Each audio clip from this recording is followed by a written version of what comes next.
Today I'm going to show you how I turned my landscape trailer into an Overland toy hauler. This trailer is around 20 years old and was previously owned by a county in the Denver metro area. I purchased it at an auction and noticed it was in very good condition for its age. There was minimal surface rust and the wooden deck was in great condition. I started this project off by removing all the screws that held the wooden deck to the frame. This was a tedious job, and as you can see here, this is when I realized I needed a tripod for my camera. Once I was finished, it was on to the next step, which was removing the boards. However, before I removed the boards, I needed to mark them so I can remember which order they would go when I put them back on. The reason why is they were already pre-drilled and I needed to have the holes line up.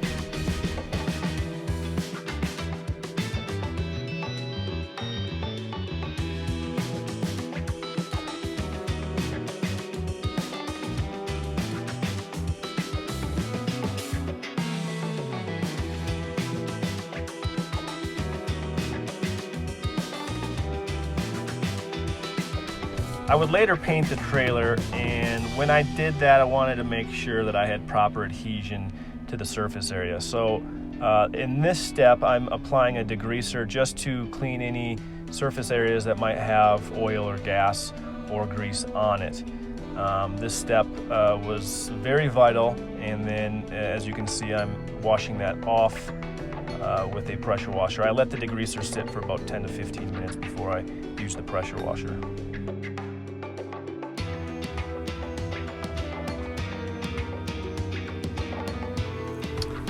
And here we're using that same degreaser that we used on the frame of the trailer just to clean these boards. We didn't notice any oil spills, but since we were going to paint these boards later on, we want to make sure that they were clean.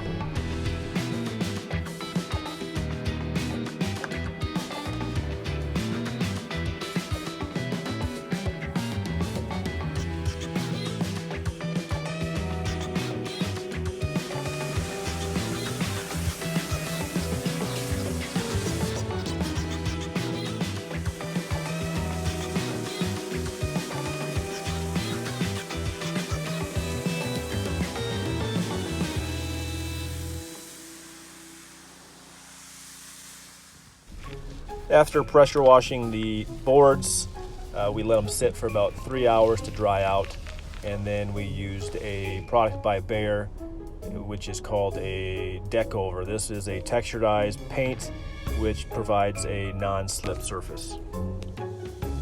Continuing the prep of this frame, here I have my grinder with a wired brush attachment, which is helping me remove any of the surface rust, which again was very minimal.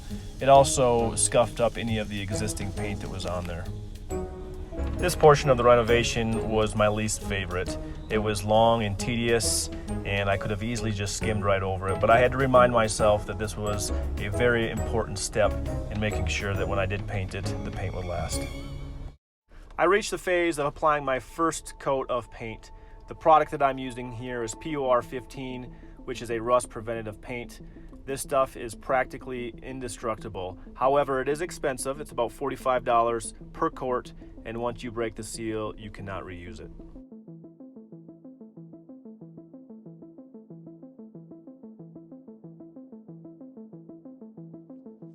Once the frame was dry, I then reinstalled the deck. But this proved to be a little bit more difficult than I anticipated, mainly because as I was painting the boards, I had covered up my number system.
In this step, I'm applying a black self-etching primer, which I'm putting right over top of the PUR 15 that I had recently put on. Before I applied this etcher, I did use a 220 grit sandpaper just to scuff up the surface a little bit.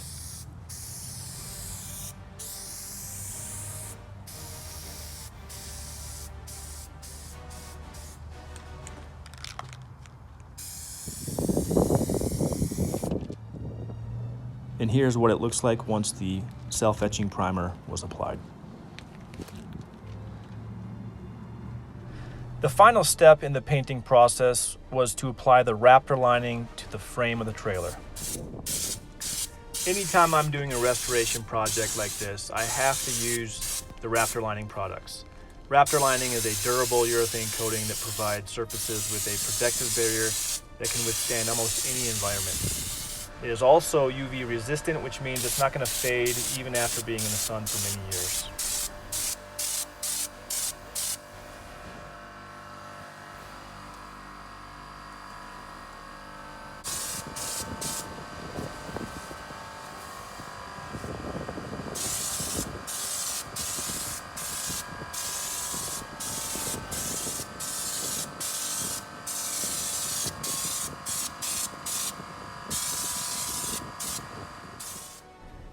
In this case, I applied 2 coats of the Raptor lining. I could have added a 3rd coat, but being that the PUR 15 and the black self-etching was applied prior, I decided a 3rd coat wasn't necessary.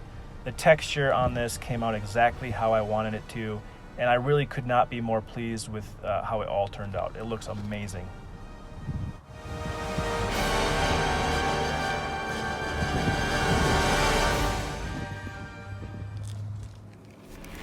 So then once the Raptor lining was dry, I moved on to the next step, which was to install the new tail lights and side markers. Here I'm just simply cleaning the connections so that any corrosion that was on the posts were cleaned off, and then I used some electrical cleaner here.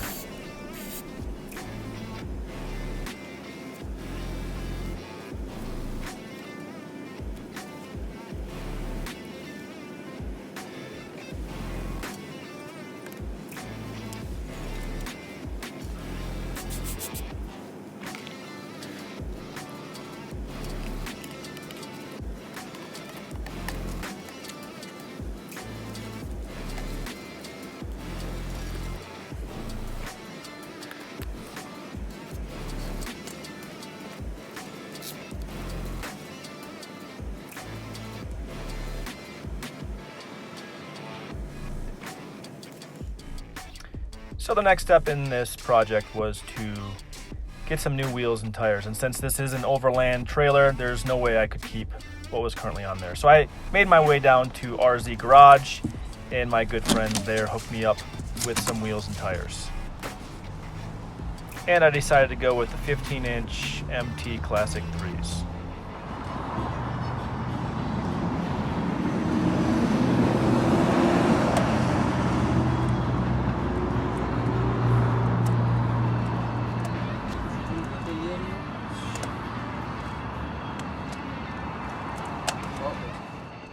And for the tires, I decided to go with the 30-inch mud tires by Cooper.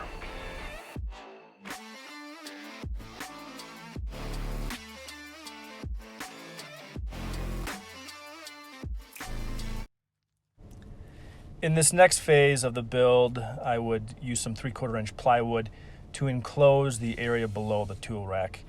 This area would be used to store the gas grill, the sink, and also the electric fridge that would later be installed.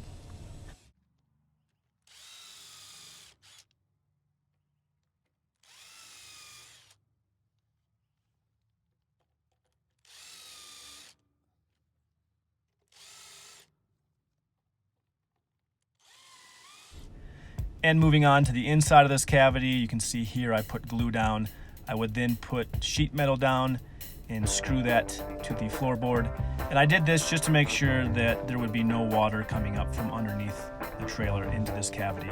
I then put glue on that sheet metal, and as you can see here, we put carpet down on top.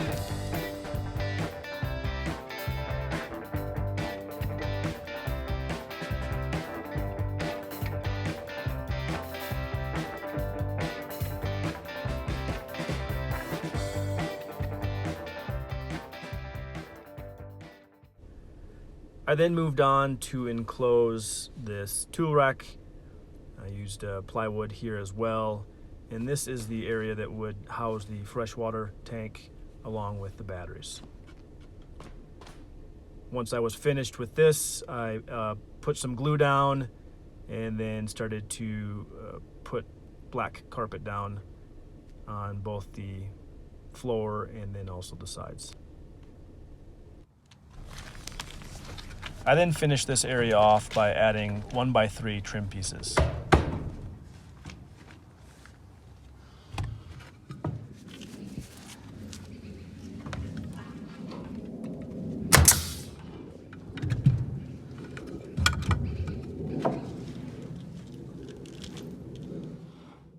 In this photo, you can see the freshwater tank that has been installed. To the left of that is the pump that pumps the water to the pullout where the sink is at. And then to the right of the water tank, you have the battery that powers both the lights inside and then outside around the trailer.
Well, here's the final product. It went from a landscape trailer to an Overland toy hauler, as you can see right here. And I gotta tell you, this is one of my most favorite projects I've ever done.